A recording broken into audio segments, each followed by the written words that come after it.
murakoze abaririmbyi Imana ibaho umugisha murakoze namwe nimwicarire turagushimye cyane mwa Imana yacu kubw'iki gitondo turagushimira kubw'ijambo ryawe turagusaba kugira ngo ukingure amatwi y'imitima yacu dushobore kumva neza ijambo ryawe kandi n'imitima yacu iryakire kubwa Kristo umwami wacu amen. Mwakoze cyane abaje mu nzu y'Imana uyu munsi kugira ngo twese dufatanye gusenga. Turashimira akidikoni waje n'abapastori mwese Imana ibaho umugisha, tukaba dushimira na senior pastor n'abapastori baremera mwese mwatwakiriye sibyara kugira ngo murabona ko dusa neza mwukagira Imana mwe ntabwo mubirebara.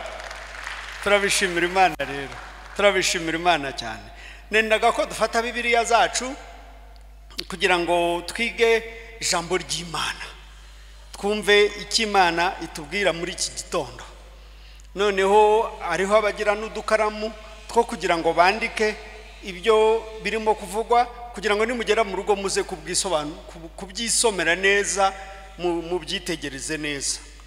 Noneho hano muri diocese ya Kigali cyane cyane abari mu mujyi maze iminsi rwose mbinkarejinga kugira ngo amatelefone yanyu murimo kuyireba yanjye nayizanye kugira ngo baba downloadingire Bibiliya.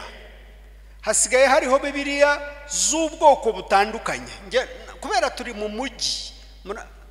Murimo kunyumvara ntago turi mu cyaro. Hambere hanga hari umupasitore wacu wagiye kwigisha muri diocese ya Gahini, hanyuma ageze hagati abakristo b'Igahini bafite telefone zanjye barampamagara ngo nyakubahwa musenyeri urabona ukuntu mutwangirije idini abapastori banyu nukuri yadusomeye ijambo ry'Imana riri kuri telefone ntabwo yigeze asoma muri Bibiliya. Bantu b'Imana isi yacu irimo guhinduka. Izi telefone mureba ntizizongera kugenda, zaraje kuguma hano none zitugirira akamaro. Ni mu downloadingeho Bibiliya zose. Reka mbabwire ubwoko bwa Bibiliya mfite mwogewe. Mfite iyo bita Bibiliya Kinyarwanda English. Iyi ni Bibiliya umurongo umwe buri mu Kinyarwanda undi uri mu Cyongereza. Ubwo rero uwo ntumvishije mu Kinyarwanda nkukurayo mu Cyongereza nkagira nte nkawumva neza. Ubwo so murumva ntari umukirera ndi umukire kuruta cyagihe mfite Bibiliya imwe. Nimwumva indi ya kabiri mfite yitwa Holy Bible. Holy Bible. Iyi Holy Bible ni app nshyiraho version yose nshaka mu Cyongereza. Nshyiramo NIV, King James, Revised King James, Standard Bible, New International Version, American Version. Izo zigeze kuri zingahe? Koko nubwo amatwi yanjye yaba tumva n'umutima wanjye warahuze version nka 20 sinamenye iki iryo jambo ry'Imana rimenyesha. Nimwumve nimfite iyi special yitwa Step Bible. Step Bible yo iri mu Cyongereza nayo. Akamaro kayo buri jambo ntumva iyo ndikanzeho rihita rizana dictionary mu Kinyarwanda. Noneho ya dictionary ikansobanurira icyo ntumva, ikakishyira ikampa ntuza nyinshi, alternative nyinshi kureba ibintu bitandukanye. Rero mwese abantu basiga babita .com harya rwose nimugirize Bibiliya kuri telefone zacu kubera ko iyo nsohotse ku wa mbere mu gitondo nubwo ndi musenyeri mba ngiye mu biro bya diocese ariko murumva mfite indi Bibiliya ku kazi, mfite Bibiliya zindi nyinshi mu rugo, ariko ino yo kuri telefone akamaro kayo iyo ndi mu modoka mutoka twaye ngewe ndongera nkajya hehe muri Bibiliya zanjye ziri aha ngaha maze nkasoma nkayigaragura nkayicurika nkayicurura nkareba hepfo nkareba haruguru ikangirira akamaro. Bangirikani rero nihagira ukubaza ngo kuki usoma Bibiliya aha ngaha uzambwira uti musenyeri wo mu mujyi ya Kigali yaratubwiye ngo tugire dute ngo tugire Bibiliya aha ngaha.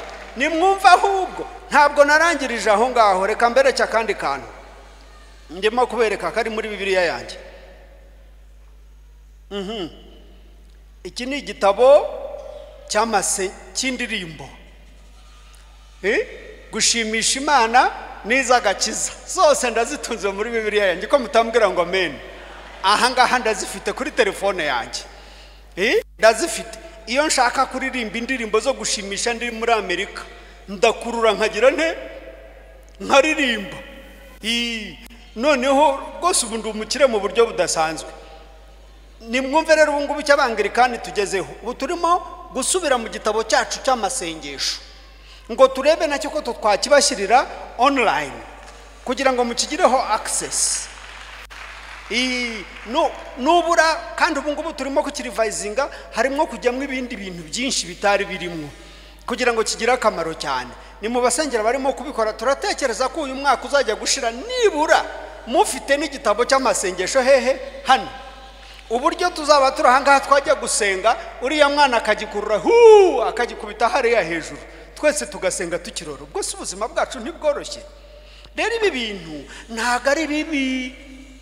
Izi computer mureba ntizizongera kugenda, zaje gutura. Ni mureke zitugirira akamaro tuzikoreshe. Murabyumva mwokagira Imana mwe. Rero abari mu cyaro bibatera ubwoba ngo nusoma kuri telefone ngo Bibiliya iri muri telefone ngo ubwo ntago uri umuntu w'Imana cyane. Ntago ari byo. Ijambo ni riri muri wowe, si riri ahangaha gusa. Imana ibidufashemo rero, sibyo? Uyu munsi umutwe w'amagambo uravuga imirimo y'Umwuka Wera muri twebwe. Imirimo y'Umwuka Wera muri twebwe. The works of the Holy Spirit in us. Umwuka Wera iya turimo akora imirimo y'igitangaza. Murabyumva? Umwuka Wera iya turimo adukoramo imirimo y'igitangaza. Burya rero Umwuka Wera asa n'ufite stage zibiri. Nimwibuke kandi ngo Umwuka Wera numwe mu butatu butagatifu. Murabyibuka? Noneho rero iyo tumwemeye tukamworohera adukoramo imirimo y'igitangaza. Ndenda kubabwira ibintu 7. Ni byinshi ariko natoranyije 7 gusa by'Umwuka Wera akora mu buzima bwacu iyo turimo. Ubwo rero abafite udukaramu mwandike, abafite telefone mushyira mwandike hahandi ho telefone bazandika, kugira ngo nusubira mu rugo nawe uze kuza. Murabyumva ra? Ngira ngo nimo kuvuga Ikinyarwanda kuza. Mwari mwabona inka zitashye mu rugo, iraryama ukabona irongeye irariye, ukagigira ngo ukabona irimo kurya. Bya bindi kwa kundi kurya mu Kinyarwanda bakwita kuza. Iyo igiye mu bwatsi iramiragura ibyatsi, kabimiragura, yagera mu rugo ikongera ikuza bundi bushya. Mu Cyongereza bavuga ngo chewing the cud, irongera ikuza. Iyo turi hano twumva ibintu byinshi, ariko kibagena ngo nugera mu rugo wongera ugira akanya ko kuza, noneho ubirundanye neza, ubihekenye neza, ukacange neza, ubike ibikwiye. Sibyo mwa bantu b'Imana mwe? Twagiye ubu tugeze mu butumwa bwa Yohana igice cya 16. Nimwibuke ngo ni imirimo y'Umwuka Wera muri twebwe. Umwuka Wera iyo turimo adukoramo ibintu byinshi, ariko ndenda kuvugaho 7 gusa. Ibisigaye namwe muzabyongeraho igihe gitaha. Turareba mu gice cya 16 cy'ubutumwa bwiza bwanditswe na Yohana. Yenda ngira ngo twareba umurongo w'8. Umurongo wa 8 noneho tugakomeza turahera kwa 7. Wa 7 n'uwa 8. Uravuga ngo ariko ndababwira ukuri yuko ikizagira icyo kibamarira ari uko ngenda, kuko nintagenda umufasha ntazazaho muri, ariko ningenda nzamuboherereza. Ubwo Umwuka Wera bamwise umuki yiswikira n'umufasha. Nimwumve rero wa 8. Ubwo azaza azatsinda ab'isi, abemeza icyaha n'ibyo gukiranuka n'iby'amateka. Sinababwiye ngo ab'Igikondo barangije ngo sema amen. Ni musema amen namwe rero. Murakoze cyane. Ubwo musemya amen rero nukubabwira ngo Umwuka Wera iyo ari muri twebwe akora nk'umufasha. Umufasha ni umuntu ugufasha ibyo utakwifasha. Umufasha nundi muntu ukuza iruhande akakorohereza, akagufasha kugira ngo umurimo wawe worohe ugende vuba vuba. abenshi muzi babakanishi baba hakurya hariya. Umukanishi usanga afite undi muntu mu cyongereza bita ngo ni toolbox man, umuntu uterura ibikoresho bya makanika, akamuteruraho kuko makanika n'abakanika abakeneye ikindi cyuma kimufasha gufungura ikindi, abakeneye ikindi kimufasha gusunika ikindi, abakeneye ikindi cyuma gitandukanye gufungura oil. Rero umufasha umwuka wera ngo naza iyo tuje mu mwuka agira Imana mwaradufasha, nimuvuge ngo amen. Aradufasha, mwuka wera aradufasha basi. Birantangaza ibintu adufasha ariko mukanya turabireba. Nimwumvire indi jambo rya kabiri. Umurongo wa 8 ravuga ngo ubwo azaza azatsindisha bisa bemeze icyaha n'ibyo gukiranuka n'ibyo amateka. Umwuka rero wera iyo turimo aduha imbaraga zo gutsinda icyaha, ariko ajya kudufasha kugitsinda yakitwemeje. Rero hangani bavuga ngo umwuka wera naza ngo azatsindisha bisi, ntago ari ukuza kuvuga ngo muri abanyabyaha cyane kuducira urubanza, oya, ahubwo ni ukutwereka icyaha. Hari akantu twita magnifying lens, iyo barimo kunshakira amadarubindi bampa agendanye n'amaso yanjye, babanza kumpa uturahure ureberamo, bakaguha kanini, ngira ngo bibirahure murabizi. Noneho rero umwuka wera iyo yaje muri twebwe akora nka magnifying, icyaha cyacu arakitwereka tukakimenya, kandi twarangiza akaduha imbaraga zo kukihana. Nuzabura ahantu rero ukabona umwuka wera arakubwira ati ukumva ngo iki ni icyaha muri wowe, ukumva umutima wawe utarimo kucyemera, ukumva usa n'uwihakanya, uzamenye ngo umwuka wera arimo kukwereka iki icyaha cyawe. Nurangiza uzamusaba ati mpimbaraga ngitsinde. Wose umurimo wa mbere ra mwawumvise. Turebe wa kabiri, nimugire gutya ndebe kabiri. Mu Kinyarwanda tugira gutya kabiri, ubwo byo ni kabiri. Nimwumve icya kabiri. Cya mbere dusanze atwereka icyaha cyacu cyangwa arakitwemeza kandi akaduha n'imbaraga zo kukihana. Kabiri rero ahindura ubuzima bwacu. He transforms our lives. Araduhindura. Hari igihe mburi ijambo rifatika nka transform mu Kinyarwanda, iyo mvuze guhindura ntabwo nzi ko biza neza, ariko ahindura ubuzima bwacu, araduhindura, akaduhindura. Reka tukirebe mu byanditswe kugira ngo twumve neza uko guhindura uko ariko. Kongera turebe b'Abagalatiya badusomeye cyagiye. Ntabwo Imana yamfasha ngo mbone umwanya uhagije kugira ngo nzaze mbabwire Abagalatiya bari barananiye Paulo. Yarababwiye ngo Bagalatiya mwe ngo ninde wabarozi. N'igihe cya Paulo nabwo abarozi babagaho. Rero yabwiye Abagalatiya ati Abagalatiya mwebwe mwarozwe nande. Kuko bari abantu bagorwa n'icyaha kikabagora rwose, kamere ikabanesha, bahoraga bahanganye nayo, bari bameze nk'Abanyarwanda bari aha ngaha. Bari bameze nkatwe, rega ntimugire ngo natwe turi bakimanuka, turi abantu bameze nk'abandi bari bahari cyagiye. Umurongo wa 16, Abagalatiya igice cya 5 umurongo wa 16. Ndavuga nti muyoborwe n'umwuka, kuko aribwo mutazakora ibya kamere igira itera irarikira. Hari abantu bafite kamera hangaha bazizanye zirarikirira ibyo badasha, ukumva kamera irarikira, ibyo ufite bikaba bihari, ariko hakaba iyo kamera irarikira. Ubwo natinye kuko ndabona mutangiye kureba hasi, ni muhumure ntago ari mwebwe mvugaho, ndimo kubabwira ibya kamera, kuko twese turayifite kandi turayigendana. Iyo kamera rero wowe ntiwayishobora, ariko iyo umwuka wera kurimwo, iyo umwemereye arayitegeka kandi akaguhindura. Bakabona umuntu wari umujura ntakiba, bakabona indaya ntizikiri indaya. None abantu bakibaza ngo uyu muntu yabaye ate ni muntu ki? Kumba umwuka wera yaraguhinduye. Uko niko guhindura tuvuga. Murabyumva ra? Ubwo ndimo kubasomera umurongo umwe, ariko niyo mpamvu navuze ngo mwandike kugira ngo nimugerayo mwongere mwisomera abo Bagalatiya muhereye ku murongo wa 16 w'igice cya 15. Sibyo ra? Umwuka wera rero araduhindura, akaduhindura. Reka mbanze mbabwire, nimuhindukire hano mbanze mbabwire ibyanjye. Nkunda gutanga ubuhamya kuko iby'Imana, kuvuga ubutumwa ni ugutanga ubuhamya ku buzima bwawe.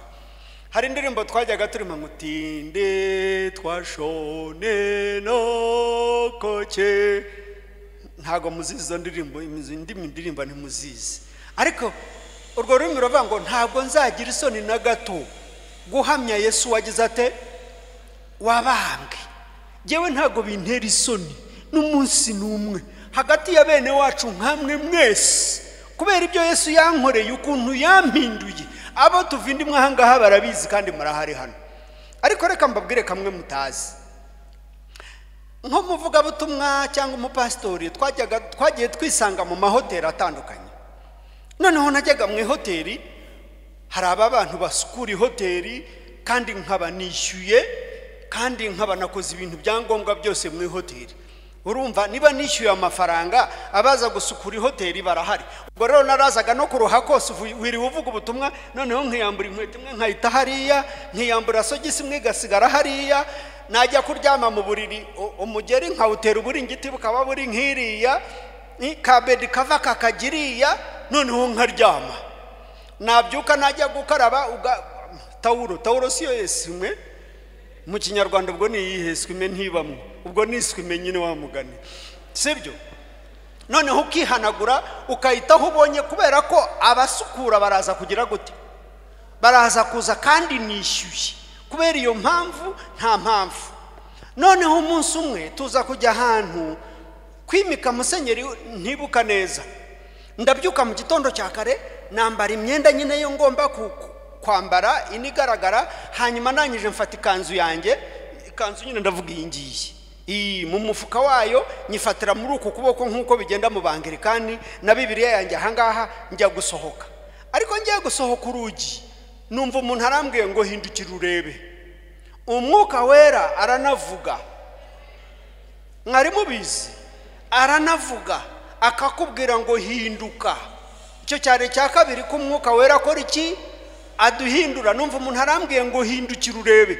Ndebye inyuma, mbona agasogisi kamwe hariya, mbona agapataro kanjye nataye hariya, mbona mukita kaburangiti, iwacu niko tukita kaburangiti, mbona kaburangiti kare hariya, mbona kabedi kava ahantu hasa n'aharawe n'imbogo. Noneho ryajwe rirambaza ngo wa muntu ugira, babita ngo iki harya abakobwa bakora mu mahoteli, murabumva ubwo ngubwo, ngo naza kuza wa wundi usukura hoteli, naza kuza muri iki cyumba aravuga ngo ninde waraye aha hantu. Araza kuvuga ngo ni umupastori, araza kuvuga ngo ni umuvuga butumwa, yatinyuka kuvuga se ngo ni musenyeri w'Abangilikani waraye aha. Ariko ubwo round kora nari naje nambaye ejo, nari nayitaye hariya ku meza, kimenyesha ngo bagombaga kumenya neza ko ari umupastori wakoze iki, waraye muri iyo hoteli. Urabyumva? Numva ndamwaye ngo cyokora isuku rero, ngo cyokora isuku. Ubwo nteruye ikanzu yanjye hano n'ibitabo nabiteruye, ikora nzinza namaze kuyikubitamwo, nikora ya roundi n'ishati yanjye nyine naryoshye, murabyumva namwe. Ariko nsize mu cyumba ari mesi gusa. Murimo kubyumva? Umwuka wera ati sukura aha hantu, kugira ngo babandi batunganye hoteli nibaza bamenye ngo iki cyumba cyarawemwo n'umuntu w'Imana. Murabyumva mwa abantu b'Imana mwe? Noneho nsubira inyuma, ntangira kugira aha hantu n'ikimwaro cyinshi, nibaza koko wa muntu yaza aha hantu yari kugira ngo ni imbogo ki, ni imbogo y'Imana, ni inzovu y'Imana yararaga muri iki cyuma, cyangwa nibandi ry'Imana. Ndena ngo mubyumve neza. Ariko noneho ndongera ndasasa, ndagira neza, arambwira ati hubwo noneho rero ubu ngubu uza hano akabona ziriya kora ziri hariya, akabona ziriya Bibiliya zisigaye, aramenya ko iki cyumba hari umuntu w'Imana. Umwuka wera rero araduhindura. Mu rukiga rw'Ikabare baravuga ngo aratucwishija, atwihemwe kibikishija, icyo cyaha cya kigabo n'ubugabogabo akikuvanamwo ukoroha. nawe tekereza umugabo ngana nkanjye ubwo natinye kuvuga ngo wo mukonyine ari mu hoteli arimo gusasa kandi ntabihemberwa kandi nishyuye ariko umwuka wera umuntu uzaha aragomba kumenya ko iki cyumba cyarawemwo nande n'umuntu w'Imana. Murabyumva ra? Ubwo rero kabiri umwuka wera araduhindura. Gatatu aratuyobora mu kuri kose. Umwuka wera atuyobora mu kuri kose. Muracyafite za Bibiliya zanyu? Ni murebe Yohana, ubutumwa bwiza bwa Yohana igice cya 14 noneho. Turasubira inyuma gato, uyu munsi turasoma Bibiliya cyane. Ubutumwa bwiza bwa Yohana igice cya 14, reka dukora umurongo wa 26 wonyine. Mwanditse dimusubira mu rugo mwifatire Bibiliya zanyu maze musome. Jewe ntago murambaza ngo ariko kuki ukunda kuvuga Bibiliya? Yo Bibiliya jewe nayikuyemwo inka, nayikuyemwo abana, nayikuyemwo umugore, nayikuyemwo ijambo, yampaye ijambo imbere ya bene wacu mwokagira Imana. Murabyumva nta jambo nagiraga kuko ntaryo nari mfite, nta jambo nari mfite ariko ijambo ndarifite. Nimuvuge ngo amen. Rero ni mureke dusoma umurongo wa 26 igice cya 14 ubutumwa bwiza bwa Yohana. Ntukagira Imana igira imbabazi basi, uzi kuguha ijambo utari urifite ni igitangaza. Umurongo wa 26 ariko umufasha urimo kubyumva ra? Ariko umufasha ari we mwuka wera uwo data azatuma mu izina ryanjye niwe uzabigisha byose abibutse ibyo nakoze ikira. Ndidusubiremo rya jambo umufasha. Umufasha ni mwumva umwuka wera ko dufite umufasha turi ruhande, ni toolboxman. Ibyo tudashoboye akadushoboresha, ibyo tutabasha muri kamere yacu akabitubashisha, akaduhagarara iruhande akadukomeza twari tworoshye. Ngo ariko umwuka wera naza, ni mwumve rero icyo akora. Iyo umwuka wera ari mu buzima bwacu, icya mbere ngo aratwigisha. Ni muvye kutwigisha, aratwigisha. Niyo mpamvu abarokore abemeye Imana tukihana ibyaha byacu usanga ari abanyabwenge koko, ari abanyabwenge. Ariko jewe ntabwo ntanga amadiplome, ariko yiba natangaga amadiplome hari abantu nagiye mpa PhD direct kamuha PhD yo kugira umwuka wera. Agucisha bugufi utagaciye bugufi, akwigisha gusasa utaruzi gusasa. Umwuka wera ni gitangaza mbese. Ngo azabayobora abigishe. Ni mwumve kandi ngo ntago ari ukutwigisha gusa, ngo azanatwibutsa. Murumva ra? Azatwibutsa. Mu bantu bagira amazinda rero ndimwo. Nshobora kubika ikintu iyo umugore wanjye adahari n'umuhungu wanjye wabucura, ubwo nyine kiba kigiye. Nkavuga ngo ariko nabitsi dosiye aha naha, nkayoberwa hiripe. None iyo mfasha akanya mu masengesho nkavuga ariko mwuka wera ya dosiye njya kumva nkumva ndibutse. Abagira amazinda rero dufite umufasha, dufite umufasha pe. Tugeze ku cya kangahe? Ku cya 4. Iki cya 4 rero cyo kiratangaza. He empowers us, aduha imbaraga. Reka tubanze tugisome ibyakozwe n'intumwa.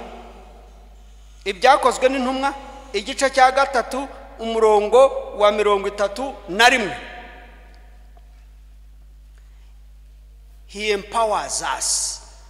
Abatari aduha ubushobozi, atwongeramo imbaraga imbere muri twebwe. Ahangaha ngo atwimpowering, aduha ubushobozi bwo kuvuga ijambo rye dushize amanga tudatinye. Ahangaha ba Paulo na bagenzi be umwuka wera yabahaye imbaraga zo kuvuga bashize amanga badatinye. Twigeze kujya ahantu Icyangugu bahita Nyamuzi, ni hirya kuri Bodigani Burundi. Hirya hari umusozi uhambaye wanyereraga cyane. Tuhageze imodoka inanirwa kuzamuka, tuyisiga aho ngaho dutangira kuzamuka. Ariko habaye abantu b'igitangaza. Abantu baho baza birukanka, basanga nari mfite n'abandi bagenzi banyashaka twari turimo kugendana. Umwe afata hano undi afata aha ngaha, baratuzamura bagenda baririmba indirimbo z'igitangaza. noneho kwa kuririmba uko baririmba umwuka wera aranyempoweringa, numva ndanezerewe merewe neza cyane. Tugezeyo hagati nshyira ukuboko hejuru ntendirimba tukutendereze, ndangije ntangira kuvuga ubutumwa. Ndangije umugore umwe araza aranyegera buhora, atari koko mbwira musenyeri nti iyo uvuga ubutumwa kuriya ntubabara? Iyo uvuga, ndavuga nyine kubabara nk'urwaye. Oya, ahubwo jewe ndanezerwa kubera ko umwuka wera aranyempoweringa. Murabyumva mwa abantu b'Imana mwe? Ubu rero mwebwe mushobora kuba mugira ngo ndaruha iyo mvuga gutya ndavunika, wapi mba numva uburyohe. Uburyohe ariko nta gusobanurira abavuga butumwa ngaha barabizi. Ikintu cy'ikiryohe cy'urwunyunyu ruvanze n'isukari, cy'ikiryohe nyine kiba kikurimo, cy'ikiryohe ntago nzi ukuntu nagisobanura. Ngo rero umwuka wera naza ngo azabasubizamwe agatege, azabakomeza, azabateza intambwe, abakuraho mwari muri abigize imbere mu buko bitandukanye nuko mwari mumeze. He empowers us kugira ngo dushobore kuvuga ijambo ry'Imana dushize amanga, kuvuga ijambo ry'Imana dushize amanga, tudashidikanya, tutavangiye, tutavangirwa, tutavangira n'abandi. Tugeze kuri kangahe ubu ngubu? Wa gatanu. Aduha impano z'umwuka wera. Haleluya! Aduha impano z'iki? Z'umwuka wera. Njye warantangaza. Umwuka wera aratangaza mu by'ukuri, akora ibintu by'ibitangaza kandi mu buryo bworoheje butarimo impaka, bwa bucece, kandi ntagira uwo yanga, ntagira n'inshuti cyane. Twese ni uwacu. Ntabwo agira abatoni ngo tuvuge ngo abangaba ntibakunda cyane, bariya ntabakunda cyane, abangaba bumvikana nawe bari ku ruhande rwa uzamufungurira wese akamwemera mu buzima bwe, ukamufungurira azakuyobora, azaguha impano z'umwuka. Haleluya! Si n'iz'umwuka gusa, ahanga baravuga iz'umwuka ariko n'iz'umubiri nazo. Murabyumva ra? Nimunsubirire muri Babagalatiya cya gice cya 5 kirimo ibintu bibiri. Kirimo impano z'umwuka izarizo, ariko kikabamwe n'impano za kamere, kuko bihora birwana. Kamere arwana n'iki? N'umwuka. Ariko reka mbabwire hari n'impano z'umubiri. Reka nongere mbaho ubuhamya bugufi. Turi mu seminari twahuye n'ikibazo. Ibyo kurya byarahenze cyo gihe bibihe byacu, mwokagira Imana mwe. Shaha abandi sigaye mpura namwe muterana imyumbati, abandi baterana ibijumba, igihe cyacu inzara yaraduteye yari kazi. Mwebwe nimushaka kumenya uko inzara iryana mujye mumbaza nzababwira. Tugiye mu seminari turize, amafaranga ageze harabura, ntahagije. Baducamwe amatsinda yo kujya twitekera. Murabyumva ra? Kandi mwibuke iyo nkomoka, nta mugabo ujya mu gikoni yo kugira ngo tujye twitekera. Noneho twatekaga iki? Akawunga. Kawunga murakareba? Abandi bakita ku gasonga, abandi bita kuvuga ubugari no kugira gute n'ibindi nk'ibyo ngibyo. Noneho baducamo, twari 46, badutamwe amatsinda atandukanye. Itsinda ryanjye ryagera, abantu bakarya nabi, ibyo kurya bidahiye, ibintu bimeze nabi kubera ubu murambana nagize akabaraga. Imana igira imbabazi yo kabyara, ndayishimira cyane. Iriko kugira ngo uzajye guhindura gahunga kari buribwe n'abantu 46 byari ibintu bitoroshye. Noneho hariho mugenzi wanjye Erasmus Kamunuga, yari umukiga w'Ikabare, hari yari umugabo ufite imbaraga rwose w'igituza kandi yakundaga isukari. Tugeze aho turumvikana, Kamunuga urabizi wowe ugira imbaraga kandi uzi gukora kawunga, kandi nge nta mbaraga ngira, none nge nzajya nkugurira isukari ikiro buri cyumweru, ikiro cy'isukari, kugira ngo ujye unywa isukari, ariko umunsi wanjye wo kudoda gahunga nugira ute uzumfashe tukadode. Urumva nyine amasezerano yacu yakoze igihe gitoya. Wa munsi wanjye wagera Kamunuga karwara, wagera akagenda, kandi yanyweye isukari yanjye. Iba ari hano, ariko ndahamya ko aza kunkurikira online, kuko aracyahari. Noneho ngeze aho ngaho abantu baranyataka baratongana bajya kundega, nimwumve ndashaka kuba iki umupasitori, ndimo kwigana n'abandi, sindi gitangaza, nanjye ngomba kudoda kawunga nkuko abandi barimo kuyidoda, nkora iki Mana yanjye. Ibi ngibi rero ndabivuga mwe mukabiseka mukumva ari ibintu byoroshye, ariko byari bikomeye. Nimwumve rero uko kujya gukora kawunga wagombaga kugenda ukavoma amajerikani 8 y'amazi kugira ngo ushyire mu bisafuriya binini twagiriragamo kawunga, ukaza uteruye ibijerikani 2, nibwo bwari ubwa mbere nteruka amajerikani 2. Subundi nayajyanaga hehe giwe? Ntago nagiraga iyo ntwara amajerikani 2, nijirikani imwe sinari nakayikoreye, nari narikoreye ubujirikani butoya, nikorera n'amasafuriya, ariko sinari narigeze nikoreraho. None ibi ni ibintu ngiye nkabona basa n'abagiye kunyirukana rwose, mbona birarangiye. None abana bakavuga ariko wowe ubuzaba mu pastor iki n'uyu mwirato wawe. Abantu bazi ko umuntu udakomeye adashobora gukora ibintu. Ngeze aho umunsi umwe ndiherera ndasenga, navuga ariko Mana wanzanye hano unzana muri bagenzi banjye, ndashaka kuba umupastori, none guterura amajerikani byananiye, kuko yakawunga byananiranye, nkora iki Mwuka Wera? Hari icyanditswe cyanjemo ndenda ngo bakinshirire hejuru. Abafilipi igice cya 3 umurongo wa 18-13 uravuga mu cyongereza ngo I can do all things, ko mutanyongereraho ngo nshobozwa byose na Kristo ukora iki umpa imbaraga. Nimwumve rero uko byagenze. Ndagenda njya kuvoma amazi, nterura amajerikani 2, ngenda mvuga ngo nshobozwa byose na Kristo ugira gute umpa imbaraga. Ngera hari umwuka wenda gushiramo, ndahagarikaho gatoya, ndongera nshobozwa byose na Kristo ukora iki umpa imbaraga, nshobozwa byose. Ngiye kubona mbona ndahageze. Uwo wari umunsi wa mbere. Wa kabiri nageze ku munsi wa 5 mbiterura nkagenda nkabigeza hariya. Nimubanza se mwumve, ntabwo ari ibyo gusa, twagiye kurangiza ari jewe muntu uzi gusonga kawunga nka kadoda bya kutosha. Reka rero mbabwire, Umwuka Wera ashobora kugushoboza ibyo udashoboye, ashobora kugutwara wowe aho utakwitwara, ashobora kuguhagarika aho utahagarika, ashobora kukuvugisha ibyo utakavuze, aragushoboresha. Tugeze kuri kangahera kuri 6 aduha ububasha bwo kuramya Imana. Nahoze barima ngutinde twashone nakake, muzageraho mwiguru kigarwe kabari nago muzarufata.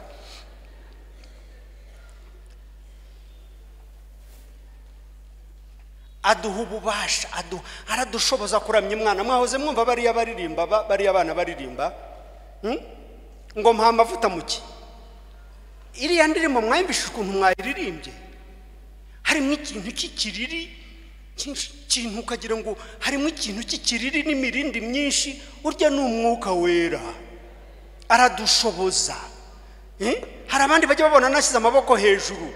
Ninde wundi wari wambona ndi mu muhanda nshyize amaboko hejuru? Ntibishoboka, ntago nabishobora, si byankundira.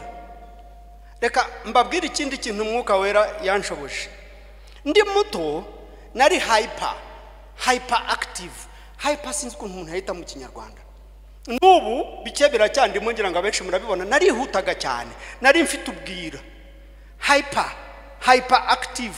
Umwana aba afite ubwenge, ubwonko bwihuta koko, bukora vuba vuba. Niba ndi mu ishuri imbere yuko mwarimu avuga ikintu nkabanza icyo agiye kuvuga. Hyper active. N'ubu ndacyabigira. Noneho yababa we ubwo urumva hondi ibikombe byaramenekaga, ubusafuriya bukaba bwahirimye, inkoni nakubiswe ntago nazi gusobanurira kubera kuba hyper active.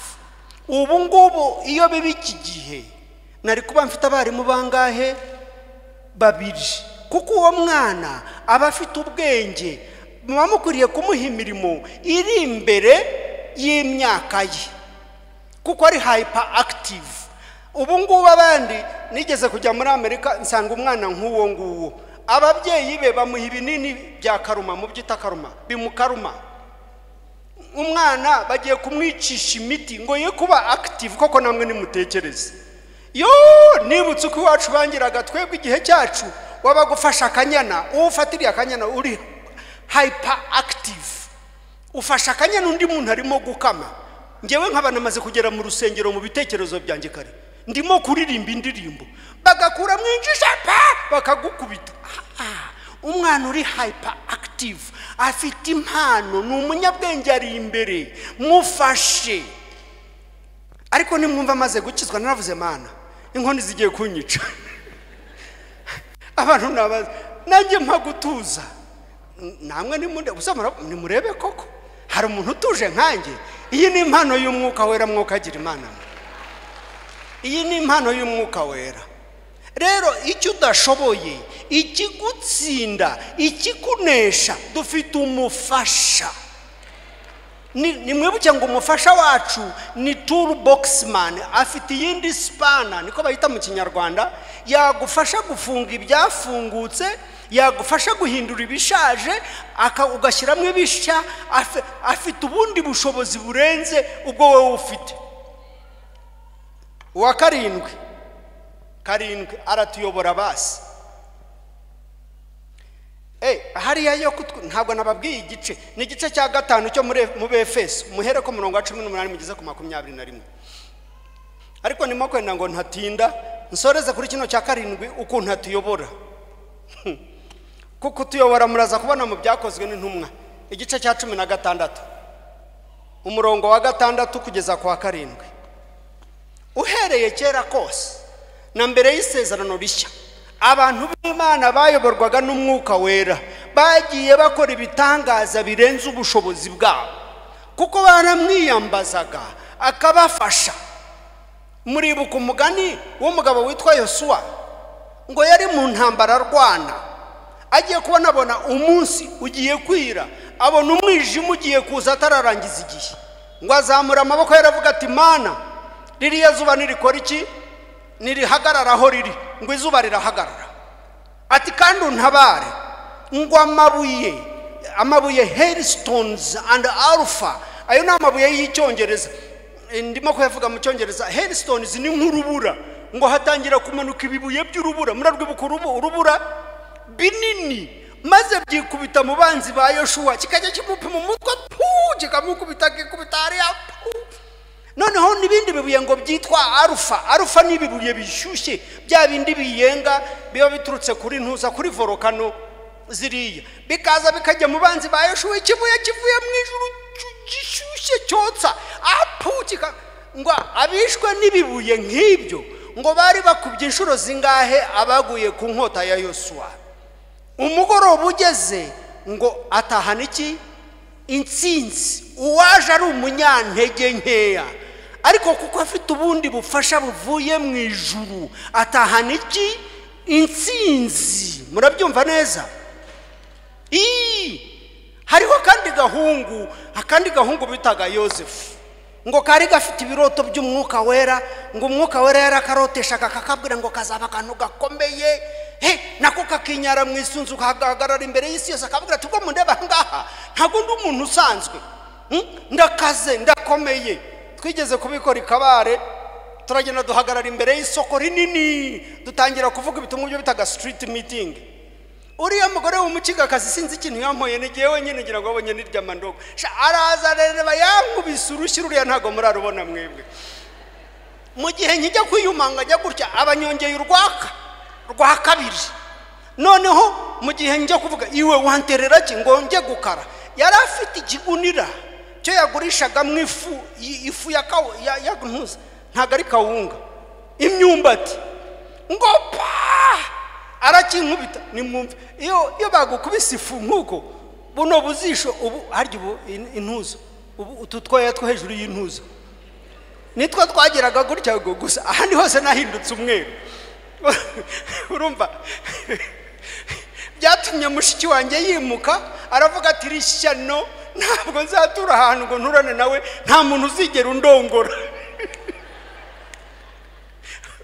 ubwo uruhande rwanjye hari abandi bagabo b'abanyarwanda bavuga ati amodi nawe mukubite mukubite nakunesha turakurengera mukubite kandi nari maze kuba gasore ndi mu mwaka wa 3 wa segonderi numva nanjye nakubita ariko umutima uravuga ngo ariko mukanye niwe wavugaga iki ubutumwa kandi abari wowe ukubita urushyi mu isoko ho wavugiraga umwuka wera anshiki ingenda nkakabwa ndahunga babagabo b'abanyarwanda natinye kuvuga amazina yabo kuko ni bene wabo abandi bantu barahangaha baravuga ngo wambwa we uratumwajije wo gatsindwa basigara abantu kibitutsi bya kinyarwanda kuko bari bazi ko abandi bantu batabyumva aho ngaho barantuka ngo tugenda nubundi niko wabaye ndinda ndengera iriya ndagenda nuririra inyuma y'umusozi nurira igikuta ndasimbuka ngo mu nzu ya mushiki wanjye kugira undi muntu mbona urumva ndiyuhagira ahantu hose ubuhunga bwuzuramwe mu ntuzi ariko umwuka wera aravuga ati ntugire gute ntukubita urushyi ndarutahana pepe sinarukubita umwuka wera hari n'igihe akora nka feri akagufungira ntukubite igihe wagakubise ntuvuge igihe wakavuze ntuvume igihe wakavumye bantu b'Imana umwuka wera arahari kandi ngo yitwa umuki umufasha yaje kugufasha yaje kumfasha nimumfashe mushyira ibiganza byacu hejuru niba hari ikigutsinduzi kikunesha kimwereka none ahangaho utikimfasha sibyo ra niba hari icyo watsinze uzi neza watsinze mushimira uti waramfashije reka dushyira amajwi yacu hejuru turagushimye cyane mwami Mana yacu uri Imana igira neza dutsindisha ibidutsinda tunesheshereje ibitunesha Nyagasani twongera imbaraga humura amaso yacu tubone neza dufashe tubeho ubuzima bwa gikirisitu abantu batubone nk'abantu bakurikira Yesu bamenye ko twihanye bamenye ko twiyemeje ko abantu b'Imana dufashe Nyagasani tunesheshereze kamere tuyitsinde tuyitere umugeri tuyikubite hasi tuyikandagire mu izina rya Yesu mu izina rya Data wa twese n'iry'Umwana n'iry'Umwuka wera amen murakoze